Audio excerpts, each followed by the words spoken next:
Olá pessoal, começando aí mais um podcast Papo de Corredor. Eu sou Heleno Fortes, estou aqui com o Volney Prado e hoje o nosso tema, nosso assunto é sobre retorno aos treinos, né? Início de temporada, né, Volney? É sempre começar a temporada, tem sempre motivação, todo mundo animado, muitos planos, é época que a gente olha o calendário, já marca as viagens e cria as metas, mas a gente tem que lembrar que são vários tipos de retorno, né? Esses retornos eles têm que ser avaliados e planificados e preparados de acordo com como que o atleta está voltando, né? E de que retorno que ele está vindo, né, Leandro? Você estava falando aí, a gente tem 3 tipos de retorno hoje que a gente pode pensar, né? 3 cenários. 3 cenários, né, que o atleta pode estar. O primeiro pode ser um retorno de uma pessoa que vem há muito tempo parado, né, sem praticar atividade física ou corrida, que seja, por algum motivo. Ele vem aí há um tempo muito maior parado. Né? Tem o retorno de uma pessoa que está retornando de uma lesão. Né, vai ser o meu caso. Que né? é o seu caso, e esse retorno, a gente vai falar um pouco aqui também, e ele serve durante o ano inteiro, o tempo todo, porque as lesões, elas realmente acontecem dentro num período de preparação e no decorrer do ano. E tem aquele retorno daquela fase de transição, né, que a gente vem fechando um ciclo que a gente fala de um ano, e faz a parte da transição para a gente entrar nesse período que a gente gosta de chamar de base, mas esse retorno aos treinos, né? Porque não que você deixou de treinar, mas o retorno aos treinos de intensidade, voltando com essa periodização com intensidades diferentes para os treinos, né? E acontece, né, que a gente pensar aí nesse primeiro cenário que foi colocado, que é aquela pessoa que está há muito tempo sem correr e também se enquadra para o iniciante. Então, aquele iniciante ou aquela pessoa que está muito tempo sem correr, é muito importante a gente analisar, né, criar todo o plano bem cuidadoso de treino dela e também, como é que eu vou falar assim, dimensionar bem, cuidar com as expectativas dela, porque muitas vezes a pessoa vem com muita motivação, né? A gente sempre fala que janeiro é o mês da mudança, é o mês da atitude, a pessoa quer fazer... Tudo aquilo que ela não era, ela quer tornar, cria tanto aqueles planos, e muitas vezes a gente vê que esses planos são criados e lá na frente não são correspondidos porque esse plano não era o plano para a pessoa, não era o plano real que ela conseguia, aquela pedra que ela realmente conseguiria carregar. Então isso é muito importante agora, o atleta, o corredor, sentar com o treinador, discutir, ver o que você realmente consegue fazer. Né? Então, muitas vezes acontece da pessoa que nunca correu e querer fazer a maratona do Rio de Janeiro, ela tem 5 meses de preparação. Né? Então... Eu vejo nesse primeiro cenário, nele realmente é muito importante se alinhar a expectativa. Porque nesse primeiro cenário acontece aquela história que a gente sempre fala da pessoa ter uma memória, né, esportiva, física, ou de coisas que ele já fez no passado, se ele já foi corredor, se ele já correu, né? E aí ele tem uma memória do que ele já conseguiu fazer e ele acha que ele vai voltar quase naquele mesmo nível do que ele estava. Ou então ele quer tentar atingir aquele nível num tempo muito mais rápido do que ele tem que passar por um processo para poder chegar nesse nível novamente. Então isso aí eu vejo muito nesse primeiro cenário, de retorno de quem já fez. O iniciante ainda, pelo menos, ele não tem uma memória, ele não sabe alguma coisa para trás, né? Ele não tem... Ele é novo. É novo. Exato. Então você consegue até controlar o iniciante melhor. Sim. O mais difícil é você mexer nesse cenário com essa pessoa que já praticou a corrida, que já fez corrida, que já teve algumas marcas, que tem alguma memória, né, de corrida para poder ter comparação. Exato. O iniciante não tem o que comparar, então fica mais fácil de você trabalhar com ele, né? E muitas vezes também tem as personalidades, né? Porque mesmo sendo aquele iniciante que nunca correu, mas ele tem uma personalidade mais agressiva, né? Ele gosta do desafio, então muitas vezes ele coloca desafios muito, muito grandes que talvez não pertencem naquele momento a ele. Então a gente tem que saber, não é tirar não é motivação, né? Não é castrar a pessoa, o atleta, mas você mostrar para ele que o caminho é um pouco mais sinuoso. não é um caminho aberto tão fácil assim. Pelo mais que ele tenha muita disciplina, muita força de vontade, muita dedicação, a gente demora tempo para adaptação, né? Para você ter esses ganhos que muitas vezes o que a pessoa quer leva tempo. E aí a gente tem que tomar cuidado até mesmo porque quando você pega o iniciante, né, Heleno? No início, se ele segue a programação direitinho, ele melhora muito rápido, né, cara? Qualquer coisa vai fazer ele melhorar muito rápido. Sim. E isso vai dando mais motivação para ele. E esse horário você tem que tomar um pouco de cuidado para ele não extrapolar e decepcionar, porque o iniciante nessa hora, se ele machuca ou alguma coisa desse tipo, a motivação dele vai embora e às vezes ele mais fácil ele jogar a toalha. Ele abandona né, esse processo que ele estava de começar a fazer alguma coisa. Então eu vejo que no caso do iniciante, quando ele chega com essa motivação, com esses projetos, né, mirabolantes que ele aparece, claro que você usa a palavra castrar, você não vai podar ele de cara, mas você vai mostrar para ele com o que você for planejando e mostrando, ele vai começar a entender Sim. que o caminho é um pouquinho mais... Sim. Né? Eu sempre gosto de fazer a comparação nesse universo nosso da corrida. É igual você aprender uma língua estrangeira, igual você tocar um instrumento. Né? No início você não sabe nada do inglês, com 3 meses você começa a falar algumas palavras. Mas você falar inglês mesmo, ou qualquer outra língua, você demora muito tempo. São coisas de anos. Mesma coisa você tocar uma bateria, tocar uma guitarra, qualquer outro instrumento. Para você melhorar o entendimento com isso, são anos que você vai precisar de treinamento, de repetição. Então, mesmo é com a corrida. E você tocou naquele ponto que é exatamente isso. Todo o início, como é diferente, né, ele gera aquela motivação. A gente vê muito isso no cenário. Né? A gente viu até o ano passado, mesmo um período do meio do ano passado, quando a gente teve uma explosão, muitas pessoas indo treinar durante a semana, no final de semana no Belvedere.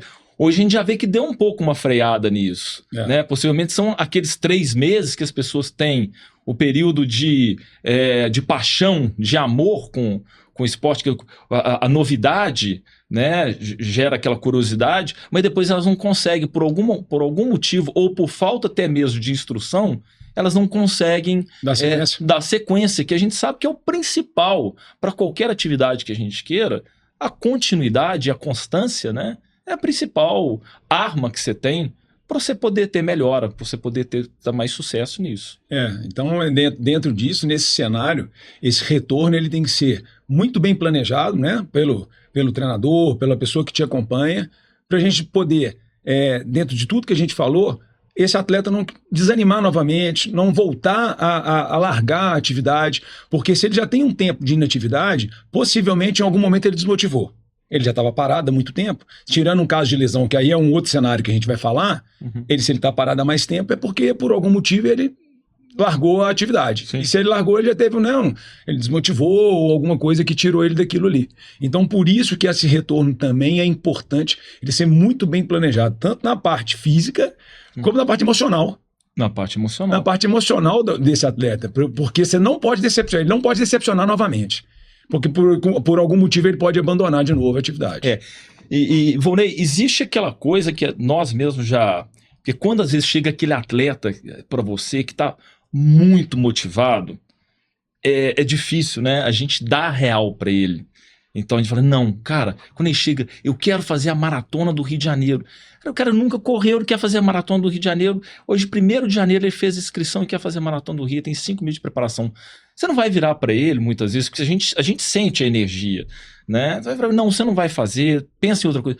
O que muitas vezes a gente acaba acontecendo? A gente deixa, com o desenrolar do ciclo, ele vai ver que essa meta dele vai ter que ser adiada, porque ele vai ver que o caminho vai precisar mais de tempo, né? Ele vai precisar mais de bagagem para ele poder chegar lá. Agora, existe também, que é um outro lado que é perigoso, é quando a pessoa tem tanta vontade, aí entram outros fatores que, obviamente, a gente não pode descartar o fator da vaidade, claro, né, que existe no nosso meio hoje. A vaidade, o ego. Então, a pessoa colocou aquilo, ela se sente... Se ela não completar aquilo, ela vai ter a sensação de que ela está diminuída, que ela tem frustração, né? Frustração. Ou que ela não é capaz de seguir com as metas e objetivos dela, mas que muitas vezes não é. Você dá um passo atrás para depois dar 2 para frente, é muito mais seguro. Porque muitas vezes acontece dessa pessoa, ela até completa o ciclo todo, completa a maratona, mas fica completamente quebrada. E o risco mais lá para frente dela não conseguir dar continuidade numa atividade tão vamos falar, tão prazerosa e tão fácil que é a corrida, né? Ela não vai ter, ela acaba o quê? Abandonando. Por ela ter pulado essas etapas, não ter tido paciência e pulado essas etapas de início que acontece, que é igual agora, que é exatamente no traçado do plano, que exatamente. Isso agora. Agora você pode falar pra gente, né, Heleno? É bem que você está num processo agora, né, que é o segundo cenário de retorno, que é o cenário pós-lesão, que acontece em qualquer momento do ano, mas você está vindo no início do ano, numa parte de transição, que você teve o azar de no final do ano passado ter uma lesão, e ainda não retornou, né? Mas esse é um novo cenário, é um outro cenário que a gente tem.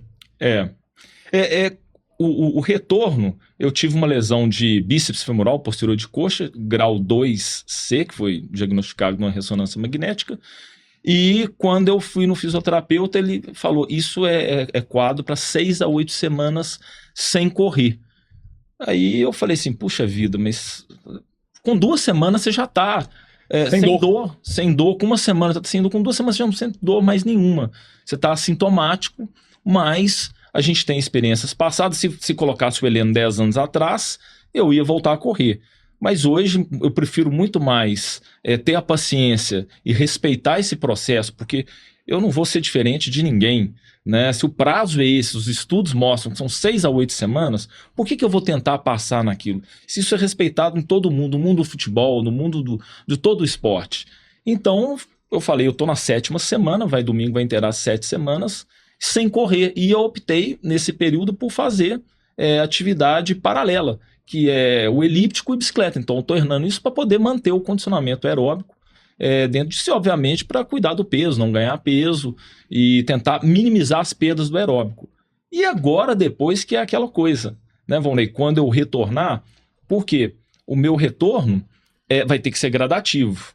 Então, obviamente, né, vai ser uma coisa construída a 4 mãos, as minhas 2 mãos com o fisioterapeuta, né, observando, tentativa e erro, respeitando as cargas, né, não tem receita de bolo, vou sentir no corpo, obviamente hoje em dia eu não vou fazer essa besteira de querer voltar a treinar como eu estava treinando antes. E não dá nem para criar metas nesses momentos agora. Primeiro, vamos falar assim, se existe alguma meta, a primeira meta é voltar a correr com segurança, sem sentir dor, sem sentir medo, porque o retorno nesse caso, ele é diferente daquele outro cenário. O retorno, o retorno pós-lesão, porque você volta com medo. Não tem como. Você volta, você tem aquela memória de dor, você está inseguro.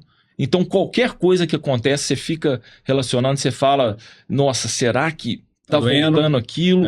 Tá doendo aquilo? E aí isso começa a te dar insegurança. E não tem como não vir pensamento negativo, porque eu tô 7 semanas sem correr. Falar que isso é bom, não tô morrendo por causa disso. Mas eu preferia muito mais se eu estivesse correndo, do que tá fazendo elíptico, tá fazendo bike.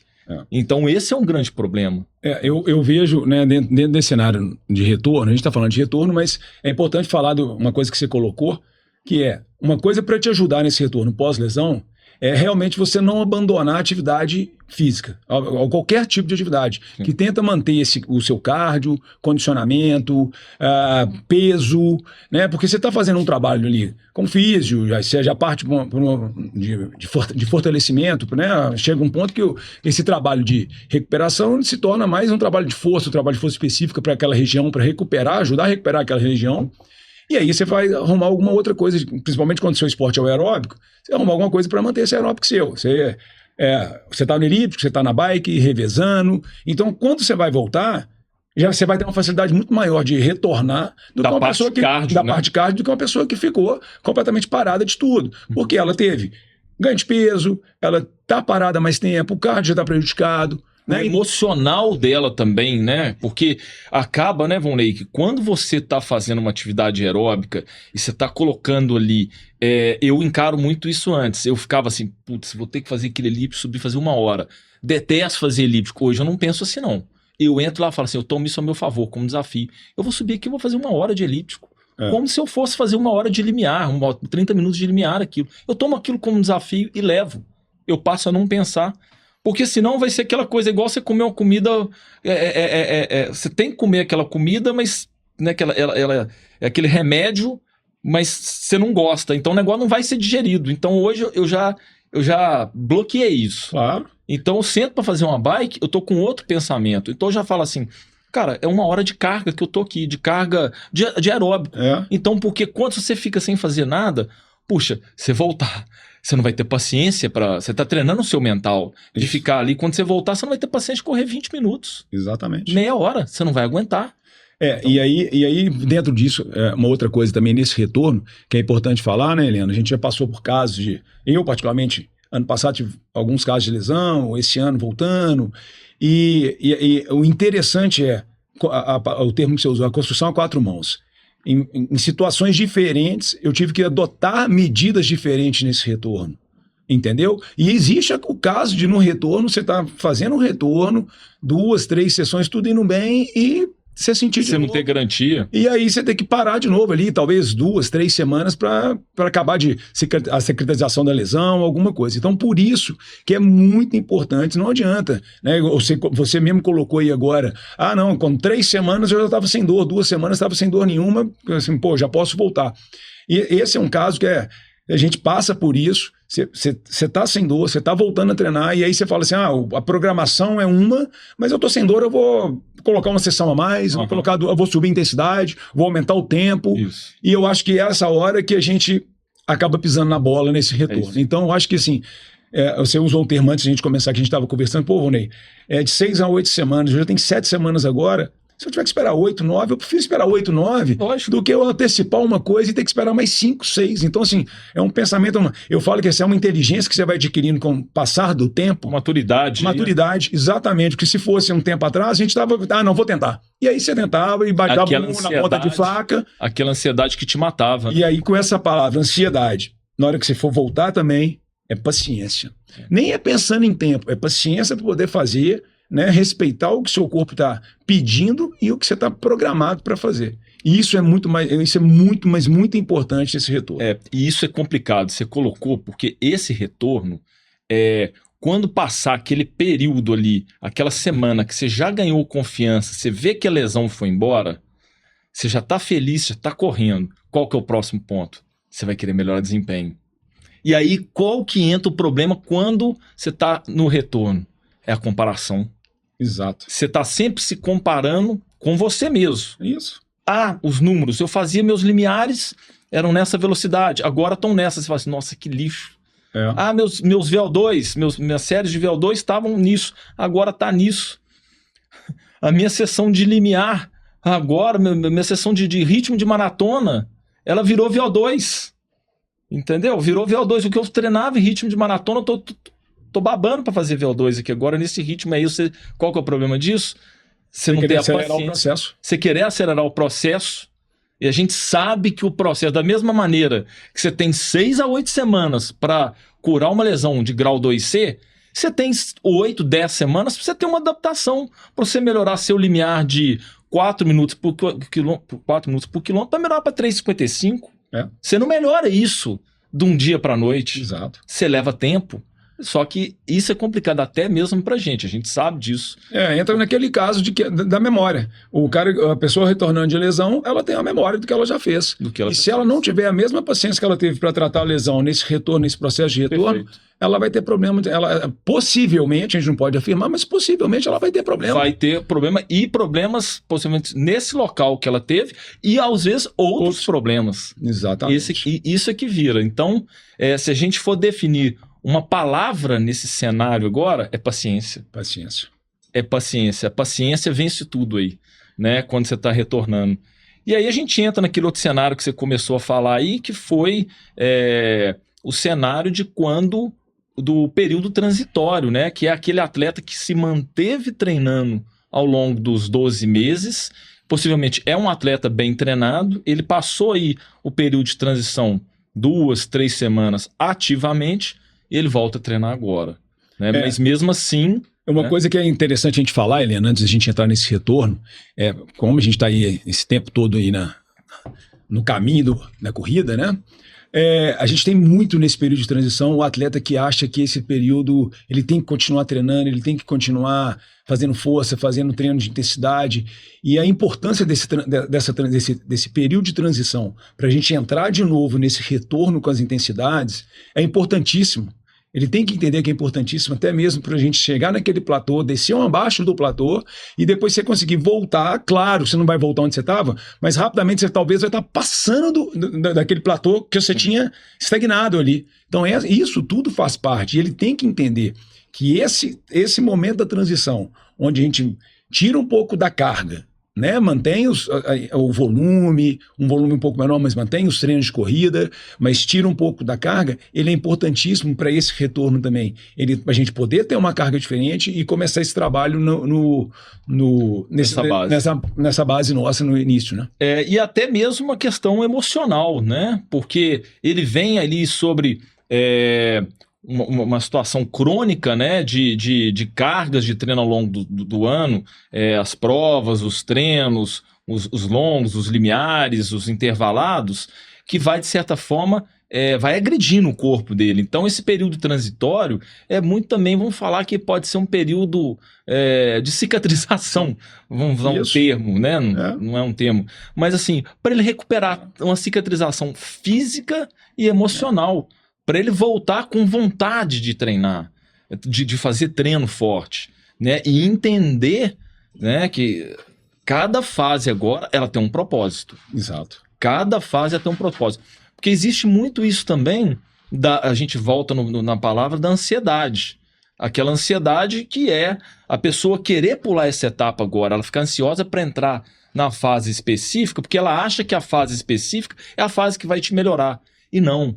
Essa fase agora, a construção, a base... Essa é a base, né? O alicerce O alicerce de tudo. É onde que você vai preparar o seu corpo, o seu mental, para aguentar lá depois se entrar no campo de batalha mais pesado. Não que esse campo de batalha agora não seja pesado na base. Pelo contrário. Talvez ele é até mais pesado. Até mais intenso. Para quem vai fazer uma maratona, lá a Maratona do Rio... né, a maratona de Porto Alegre, que é em junho, a intensidade do treinamento agora é muito maior. Se a gente falar intensidade, o que é intensidade? É velocidade de corrida. Ela é mais alta do que quando a gente chegar lá em abril, em maio, que aí o que vai ser? Vai ter mais volume. A gente vai ter mais tempo de exposição, mas com velocidades menores. Mas a gente chega lá o quê? Mais preparado, com uma qualidade melhor de você correr. Você conseguir correr, se a gente subir os limiares agora, né, estar com a musculatura preparada para receber lá na frente aquele volume. E aí, voltando de novo, a palavra paciência, ela aparece sempre na nossa conversa, né? Mesmo nesse cenário, a pessoa não parou, ela seguiu treinando o ano inteiro, passou pela transição, ela tem que ter um pouco de paciência nesse retorno também agora, porque o que acontece? Ela tem na memória como ela fechou o ano, né? Às vezes no auge dela, no melhor momento dela, e agora talvez quase sempre ela não vai voltar nesse melhor momento dela nas primeiras semanas. Ela vai voltar para esse melhor momento dela talvez com 4, 6 semanas também, então ela vai ter que ter essa paciência. E uma estratégia que a gente gosta muito de usar são treinos fracionados. E esse fracionado dá uma sensação de que você pode voltar para onde você estava. Exatamente. E aí, o que acontece? O risco de lesão aumenta, entendeu? E aí, então por que não tira o fracionado e põe o contínuo? Porque a gente sabe como que é difícil fazer um treino contínuo quando você está treinado. Quando você está um pouco destreinado, vamos colocar assim, que a gente passou por esse período de 3 semanas ali dessa transição, se você for colocar um contínuo, beleza, você vai conseguir trabalhar um ritmo um pouco mais abaixo do que a pessoa está, mas talvez ela não te entregue o treino. E aí, o dano para ela vai ser muito maior, né? Dano emocional. Muito maior. Então, o fracionado você consegue trazer. E assim, querendo ou não, o fracionado você tem ganhos, né, Leandro? Você acelera esse processo de retorno dela para o negócio. E lembrar também o seguinte, além da gente colocar o fracionado, é uma forma de ajudar ela, da pessoa, do corredor, a entender de novo os ritmos, né? Porque muitas vezes você fica, por ser fracionado, ele fica encorajado em correr mais rápido. né? Eu tenho a pausa, eu tenho 10 de 1 quilômetro, 10 de 1000 no limiar com 1 minuto de pausa. Aí muitas vezes ele não corre. Se você perguntar, você correria 10 quilômetros de forma contínua? Não consigo. Então você não está treinando certo. O treino seu está errado. Porque o treino fracionado no limiar, ele é feito o seguinte, ele é só para o quê? Nesse momento você readaptar seu ritmo e dar um estresse mental. Um estresse mental. Um pouquinho de estresse. Né? Ainda mais nessa fase do ano que além de você estar retornando, é uma época que no Brasil todo está quente. Então você sofre mais com isso. Então muitas vezes no fracionado, você pega, joga uma água rápido no corpo e dá aquele alívio momentâneo na sua temperatura para você voltar a fazer a série seguinte. Mas é muito importante que a gente, né, que a gente está colocando ali. São as duas palavras ali que estão confrontando que o corredor tem que tomar cuidado. Uma palavra do mal, a ansiedade, e a outra, o lado do bom, que é a paciência. Quando tem esse desequilíbrio, a ansiedade ganha da paciência, você está ferrado. Eu vejo essa como a maior dificuldade. Até mesmo os atletas que a gente trabalha, a gente vê isso demais. O atleta fazendo esses treinos num ritmo que você vê, fala, pô, né, você vai manter se fosse para fazer 7 quilômetros contínuos, você faria? Não, isso aí não dava. Então tá errado, então tem uma coisa que tá errada. A gente tem que ajustar isso, porque realmente eu vejo como o maior problema é o atleta fazendo ele sempre num ritmo um pouquinho acima ou muito acima do que é. E isso fica nítido pra gente, por 2 motivos. Primeiro, por mais que ele tenha essa pausa, se ele começa num ritmo acima do que ele tem condição de sustentar, ele vai terminar num ritmo abaixo do que ele começou. Exato. Então na hora que você vai analisar o treino dele feito, né, o treino que ele fez... Você vê lá bonitinho no gráfico. Você vai entender o gráfico dele, começou aqui e ele fez assim, ó. Caiu. Você vai saber, não tem jeito. A gente bate o olho e sabe que assim, começou mais forte. A gente sabe que começou errado e aí esse ajuste. E aí eu vejo isso, tá? Isso a gente brinca que é a escola da vida, ele aprende, mas tem que tomar cuidado para ele não aprender na pior forma. Que ele aprender assim, sem lesionar, ok. Mas lesionando fica ruim. Porque vem a desmotivação, né? E aí não pode. Então assim... E muitas vezes acontece quando a pessoa tem esse perfil...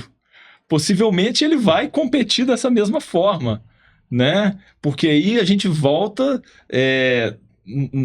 no confronto da paciência com a ansiedade, porque muitas vezes ele não vai ter paciência naquele início de prova, ele vai correr mais rápido e ele vai terminar muito mais lento. E isso acontece não é só com o atleta, o corredor inexperiente, não, acontece com o corredor altamente experiente. A gente vê aí na São Silvestre, tem um vídeo que eu vi de um corredor de elite correndo o primeiro quilômetro, descendo a 2:10. Você imagina, mesmo sendo descida, o dano muscular que vai dar isso para ele, 2:10, ele na velocidade 2:10 e o pelotão lá atrás. Aí depois passa o pelotão engolindo ele. Entendeu? Então, assim, o dano que isso tem. Então, a gente conseguir equilibrar isso, e esse período agora é muito importante, esse período de retorno, para poder justamente você equilibrar no treinamento, a pessoa entender para que serve cada sessão de treino, e entender que isso leva tempo. Isso é importante. Você falou uma coisa legal que assim, a pessoa entender, o atleta entender por que ele está fazendo aquilo. Né? O treinador saber por que ele está colocando aquilo. Exato. Não é simplesmente chegar lá e jogar, não. Faz aí para mim uma série de estímulo aí para mim, 10 vezes 2 minutos numa inclinação, numa rampa. 10 de 2 minutos de inclinação com rampa e 2 minutos recuperando aí para mim.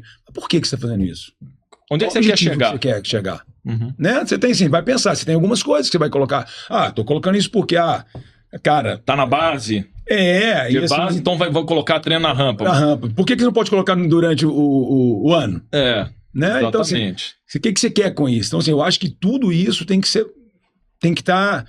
ter o cenário para você fazer para você planejar esse tipo de coisa. A gente vê muita gente fazendo isso sem saber por que está fazendo. Simplesmente pega, joga um tempero no meio do sanduíche, não sabe o que é o tempero. Exatamente. Né? Eu vejo isso como... Né? E é um período bom para você trabalhar isso. E aí você tem que pensar, o atleta está voltando, a gente está acabando de falar isso, está retornando. Talvez você jogue ele numa inclinação... Ele não consegue diminuir o impacto e ele não consegue gerar aquela velocidade que ele geraria. E aquela velocidade, o que vai acontecer? O risco dele aumenta. Então, mas aí como é que eu vou fazer para ele atingir o nível de VO2? A rampa. A rampa. O nível de ofegância dele que ele vai terminar. Ele está numa velocidade menor, mas está no mesmo nível de desgaste que ele estaria no plano. Perfeito. Então, assim, e é isso que tem que entender. Aí o pessoal acha, pô, então treinar. Não, você tem várias formas de treinar isso. Isso. Você pode sair da rampa. Né? Então você tem outras alternativas dentro disso, Sim. mas a turma começa a meio que a abraçar um modelo e achar que esse modelo vai ser só ele que funciona, né? E não sabe, igual você falou, muitas vezes não sabe para que serve. Exato. E a gente sabe muito bem que você faz um treino para melhorar outro treino. Exato. Então, se você faz uma série de rampa de 200, você está planejando na semana seguinte um 300, ou você fez 400, está planejando 300. Isso depende muito do seu mapa, do que você construiu, do que você tem naquele planejamento. Não é simplesmente você jogou, você criou da sua cabeça, vamos fazer uma série de rampa hoje aqui. Não, aquilo existe uma construção. Você tem uma sequência em relação àquilo. Uma sequência. Então, por isso também que analisar pegar um treino isolado, quando as pessoas chegam para mim, o que você acha desse treino? Eu falei assim, não tem como comentar. Não tem como nem comentar. É treino para quê? Você tá em que fase? Você tá onde na sua programação? Qual que é o seu objetivo? Né? Então, você tem que... Isso tudo você tá no meio de um quebra-cabeça que você tem que ter um caminho. Né? E esse período de base agora, uma coisa que você citou aí que é importante, que é você trabalhar essa parte de VO2 e a parte anaeróbica na inclinação, que é o que a gente vem fazendo, você gera menos impacto. Você está fazendo um trabalho de VO2, por quê? Porque menos impacto? Porque a pessoa está correndo na subida, ela está correndo mais lento, mas ela está fazendo o quê? O nível de esforço cardiorrespiratório dela vai ser tão quanto ou maior que se ela estivesse no plano. E não deixa de ser um trabalho de força específica também, né? Porque na hora que ela for para o plano, ela vai... A tendência é o quê? É ficar mais fácil. Né? Ela transferir aquilo ali para o plano. Então, espera-se dela correr mais rápido no plano depois, quando ela for. Né? E aí surgiu até, a gente conversando sobre isso, na reunião nossa de treinador, né? Surgiu até a pergunta de um aluno, atleta nosso, a gente está lá, se podia transferir esse treino de rampa para areia, né? Para areia. Para areia fofa, né? Então, é uma coisa que foge completamente, né, cara? Completamente. Primeiro porque é completamente diferente, que a gente não corre na areia. Né? Só se o corredor, se for correr a volta à ilha, ou se for... Fazer alguma prova que pegue terreno. Corrida de cross country, né? Aí tudo bem, você vai para colocar uns estímulos na areia fofa. Mas, no geral, no nosso mesmo, não tem nada a ver. Primeiro que é uma propriocepção diferente, né? A reatividade é completamente diferente.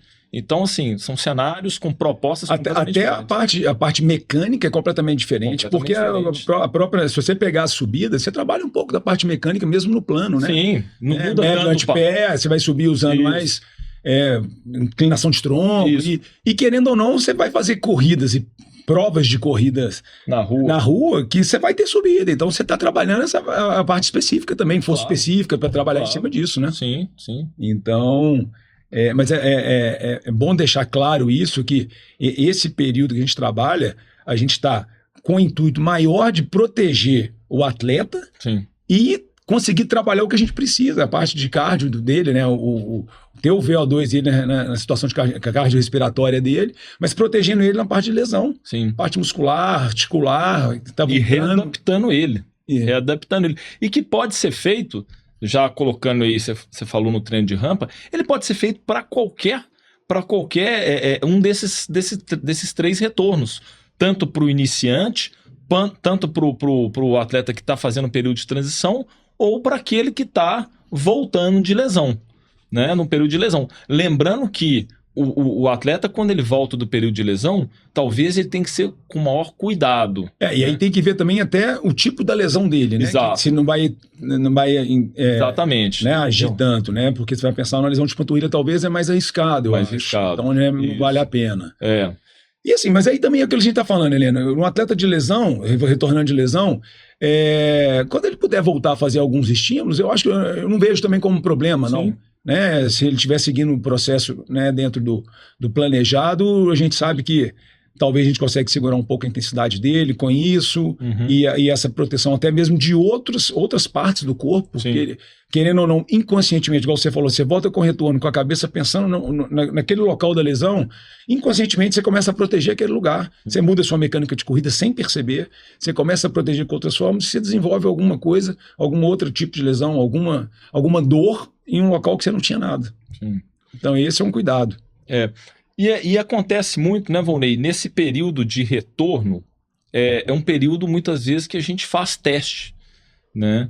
E a gente eu já tive experiência, você também, com essa questão de teste. Muitas vezes você submeter o atleta a teste no exato momento de retorno, na semana que ele está voltando, ou na semana seguinte, é perigoso. O risco-benefício ali fica muito perigoso, né? Muito complicado. Por quê? Porque ele ainda mais dependendo da personalidade do atleta, ele vai querer, né? É teste, ele vai se testar. Só que muitas vezes ele não está preparado ainda fisicamente, a musculatura dele não tá preparado. E tem um outro lado também, o seguinte, que é se o teste não for correspondido com a expectativa dele, porque ele está no destreino. Exato. E aí ele ficar frustrado, né? E isso aí atrapalhar depois, dependendo, todo o ciclo que vem para frente dele, né? Eu acho que até a gente tá falando, igual você tá falando aí, a parte muscular, se pegar o seu caso do retorno aí hoje, se eu tivesse hoje 100% liberado para correr e tal, e te colocasse para fazer um teste, talvez pelo período que você tá parado, mas o que você conseguiu manter, hoje a sua parte cardiopulmonar te permitiria fazer uma coisa muito acima do que sua parte muscular consegue. Exatamente. E aí o seu dano, a chance de você lesionar ia ser enorme com o teste. Exatamente. Enorme. Então, assim, pensar num teste numa pessoa que está retornando de lesão, isso aí eu acho que tem que esperar um processo, né? Porque, principalmente para uma pessoa corredora, que já corre há mais tempo. Porque ela tem uma memória muito grande, ela sabe administrar momento de dor, ela sabe administrar dificuldade. Porque se você pega uma pessoa iniciante, no primeiro momento de dificuldade, se ele saiu fazendo besteira, ele larga. Ele joga a toalha. Né? Então, assim, a gente não, a gente tem uma, né, a gente que eu falo assim, o corredor que tem mais experiente, né, a sofrer com isso aí, ele vai tentar segurar e aí esse risco aumenta. Então, assim, esse atraso nessas tomadas de tempo, né, essa decisão que a gente tomou aí de mudar, e essa outra coisa, né, Leandro?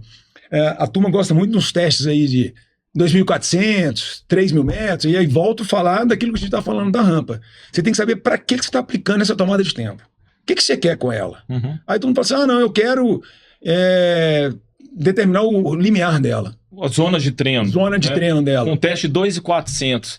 Poxa, beleza, um teste 2.400, dura aí para um corredor experiente, vai durar 8 minutos, 9 minutos. E como é que você vai também extrapolar aquilo para quem for fazer um limiar de 50 minutos? Exato. E você vai querer definir, não, com esse teste aqui, né, você tem condição de fazer uma maratona em tanto. Eu viro e falo, ele te mostra muito mais do que você não é capaz de fazer do que você é capaz de fazer.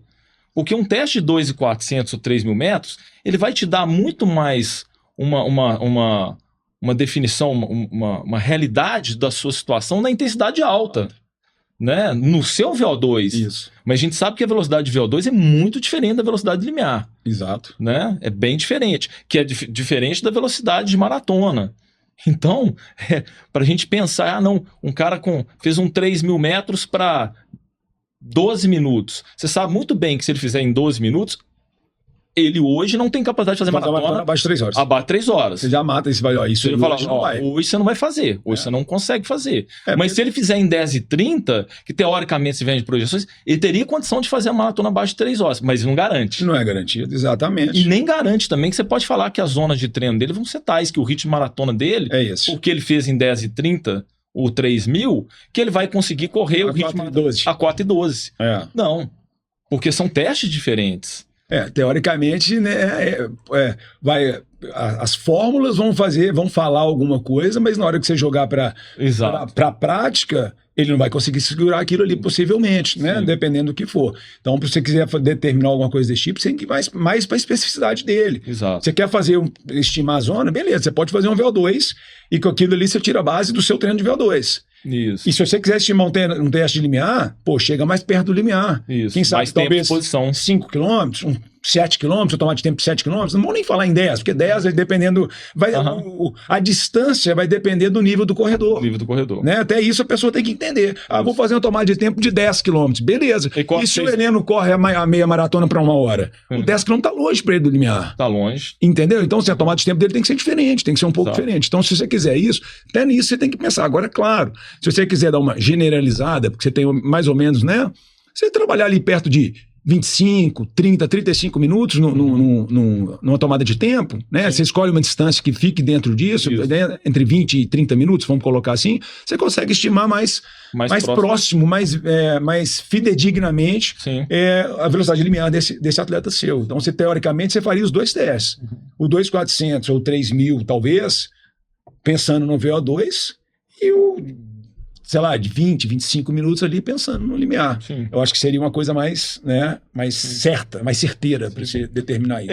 Ô Volney, e nem entrar nesse assunto aqui do teste, mas colocando, porque muitas pessoas nesse início de temporada vêm perguntando, o que você acha de eu fazer um teste de egoespirometria?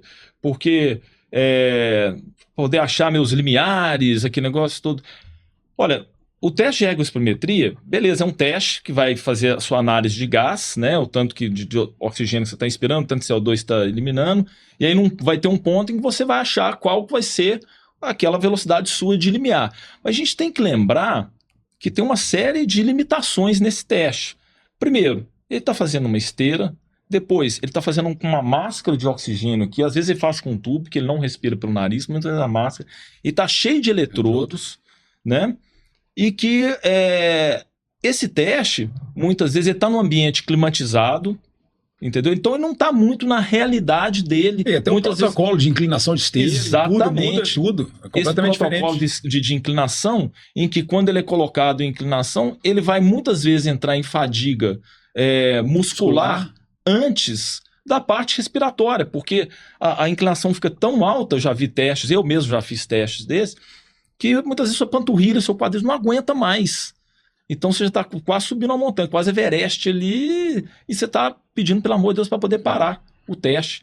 E a gente tem que entender que com esse tipo de teste, você não consegue estimar velocidade de treino, de maratona, de limiar, entendeu? Ele é muito mais um teste para poder ver se você tem alguma patologia, se seu coração está saudável para receber, né, as cargas de treino, tá? Como que está o comportamento do seu coração ao longo do exercício, do que em si para você poder dimensionar a carga de treino. Né? A gente consegue muito mais dimensionar, muito mais de forma simples, prática e barata, como que você falou. Vai no campo, numa pista de atletismo ou num local plano com marcação, você submete o atleta a um determinado tempo e distância, dali você vê qual foi o esforço dele, ele dá uma nota para aquele esforço, e você consegue estimar as cargas de treino dele. E uma coisa, né, Helena?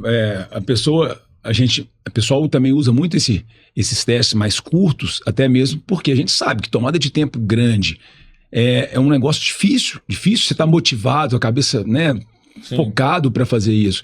Eu acho assim, melhor se a gente tivesse condição de, todo início do ano ali, depois de 4, 5 semanas, ter uma competição, uma prova que fosse ali de 5, 10, 15 quilômetros, que fosse, dependendo do nível da pessoa, seria muito mais interessante, porque sempre que você chega para uma prova, você chega mais motivado.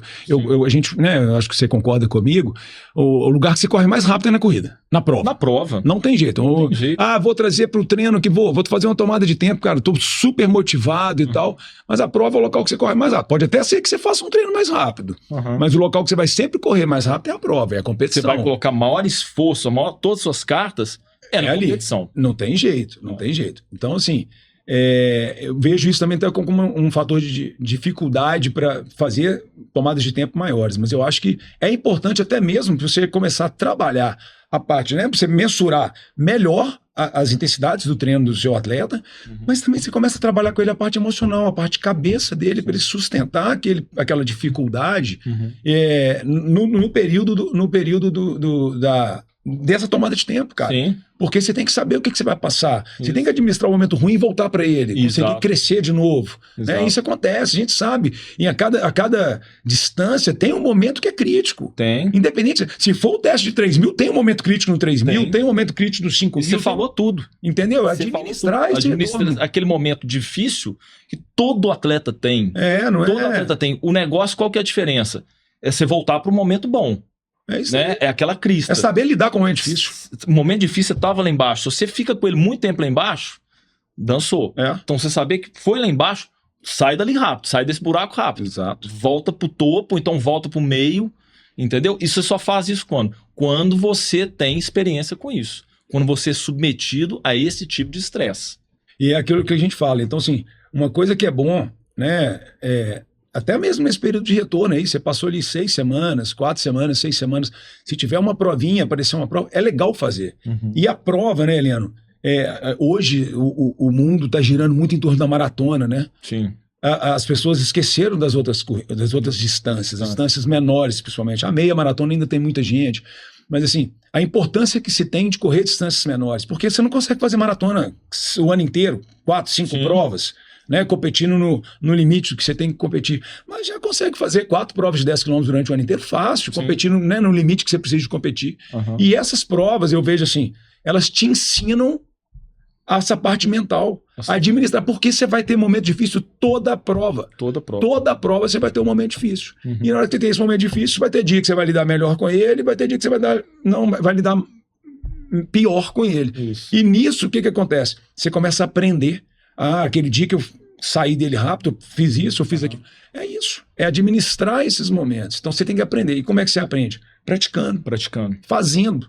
Então, recebendo aquele estímulo, recebendo aquele estresse, né? O estresse físico e emocional. Você tem que passar por aquilo que te vai fazer com que você tenha progresso. Né? Não tem progresso se não existir um cenário de esforço, né? Um cenário de dificuldade. Não tem.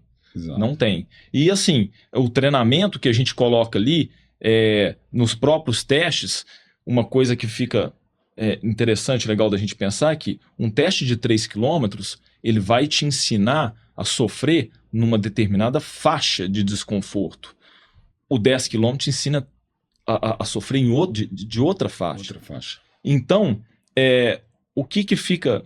que a gente vem adotando há um tempo também, é a gente fazer uma comparação, até mesmo para ver se você tem desequilíbrio nos treinos. Isso. Né? O desequilíbrio, o que você precisa de focar mais, de trabalhar mais, qual capacidade que tem. Porque muitas vezes o atleta, ele está correndo, quando as velocidades estão próximas, vamos falar assim, uns 5.000, ele está próximo do 10.000, significa o quê? Que você tem que melhorar mais a distância inferior. A distância é menor. Quer dizer, se você está correndo 10.000 próximo dos 5.000, você tem que treinar mais nas várias intensidades. Agora, quando está muito longe, é sinal que você está com dificuldade de sustentar. E então você vai treinar o quê? Mais a sua capacidade de sustentabilidade. É aquele negócio, você pega uma meia maratona e uma maratona, se elas estão próximas, significa, opa, você quer melhorar a sua maratona? Foca mais na meia.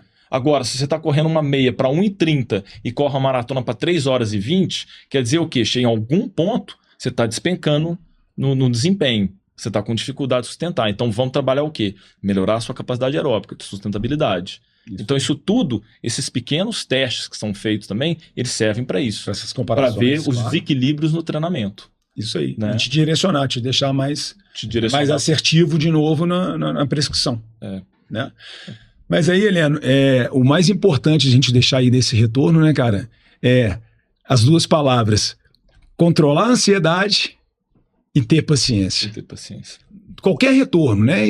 Dentro dos 3 cenários, em qualquer retorno. Mas o mais importante é controlar a ansiedade e ter paciência. Porque senão alguma coisa pode escorregar nesse caminho aí. Porque a ansiedade, né, Volney?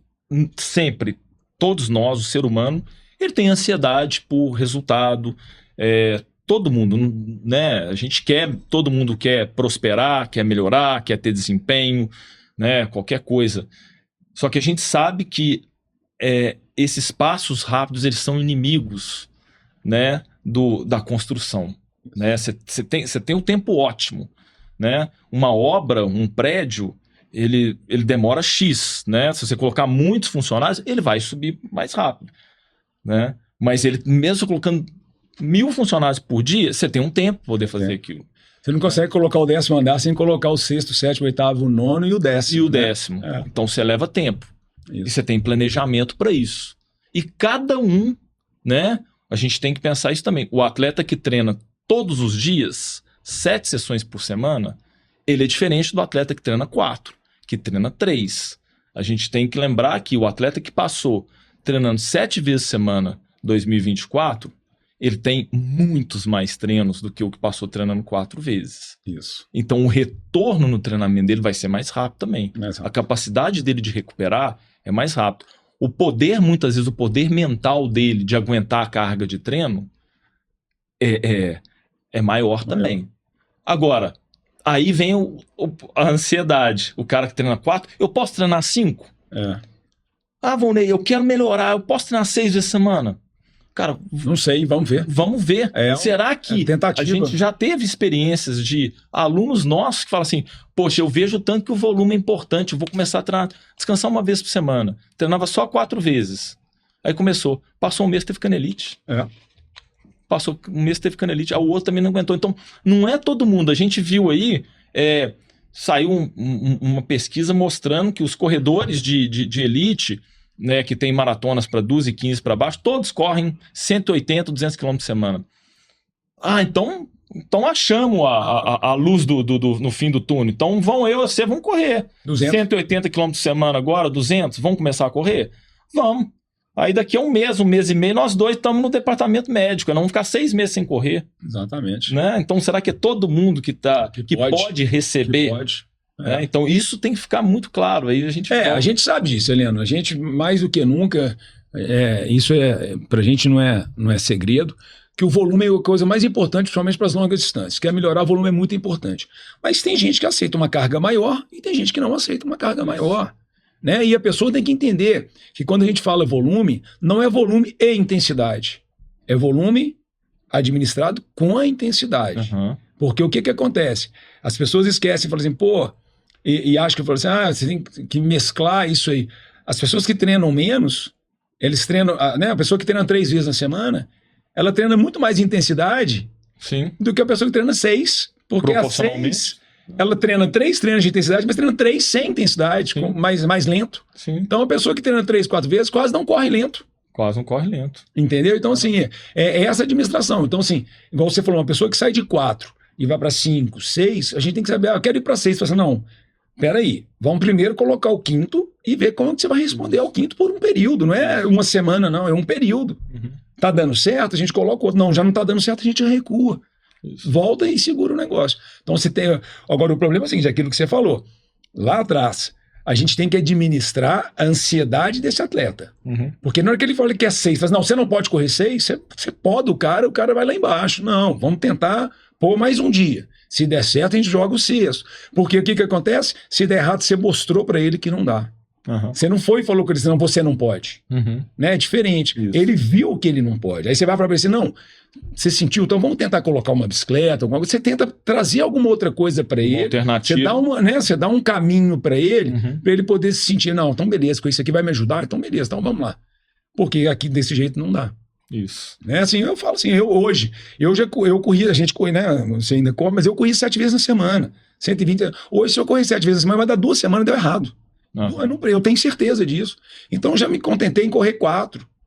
Né? Nem 5, eu tentei correr 4 e vou tentando outras alternativas. Vou para um pedal, vou para um elíptico. Vai para hidroginástica. Vou para hidroginástica. A gente faz o que der, mas o importante é ser, pelo menos se manter correndo. Eu preciso disso. Então, esse é aumentar meu processo. Sem dúvida. Então, eu fui uma pessoa que corri 7 e tive que passar para 4. É o contrário. Sim.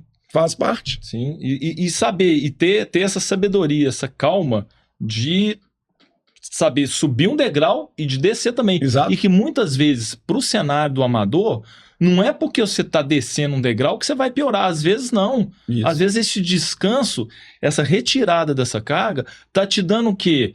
Te preservando mais para na hora que você for fazer um treino de limiar, né, você fazer ele mais bem feito. Exato. Né? Do que se você estressar e correr todos os dias. Não estou falando que correr todos os dias faz mal ou faz bem. Claro. Né? Mas tem que ver, analisar cada caso. Cada caso, né? caso. O seu caso aí, você já viu que hoje você não pode. Não tem então, condição. você vai para bicicleta. Isso. Você faz a sua bicicleta lá, você tem um dia de day off, Isso. entendeu? E não tem regra, Não tem. né? Você tem que ir sentindo. Da mesma forma que quando o atleta quer subir o volume. A gente sabe que subir carga de treino rápido demais dá errado. Dá errado. É uma coisa lenta, uma coisa progressiva, com paciência. Então, não tem jeito. Exato. Então, é isso aí hoje. Para levar para casa, né, é o quê? É um antídoto, né? Paciência contra a ansiedade. Contra a ansiedade. Então, se a gente for, né, pensar hoje aí, o que a gente vai trazer pro corredor, se a gente for, a nossa mensagem hoje é você saber equilibrar a sua paciência com a sua ansiedade. A ansiedade em querer melhorar, em melhorar o desempenho e saber que isso leva tempo. Tem que ter paciência. A pessoa que tem paciência, ela vai longe, né? Ela, em qualquer coisa, em qualquer esfera da vida. Né, Volney? Exatamente. Na corrida, eu falo que paciência ela vai andar sempre com você, porque você vai ter que ter paciência para administrar momentos difíceis, paciência para retornar na corrida, paciência para fazer um treino, paciência para sofrer durante uma sessão. E então a paciência é uma palavrinha que você vai andar com ela no bolso o tempo todo na corrida. Não tem jeito. Exatamente. Paciência para os momentos difíceis e também segurar a ansiedade nos momentos de alegria, de vitória, e saber que aquilo é um momento e que, né, que podem vir momentos melhores, como podem vir momentos difíceis também. Né? É isso aí, pessoal. Fechamos então mais um podcast Papo de Corredor. Hoje aí com esse nosso tema, que é o retorno aos treinos. Então, até a próxima. É isso aí.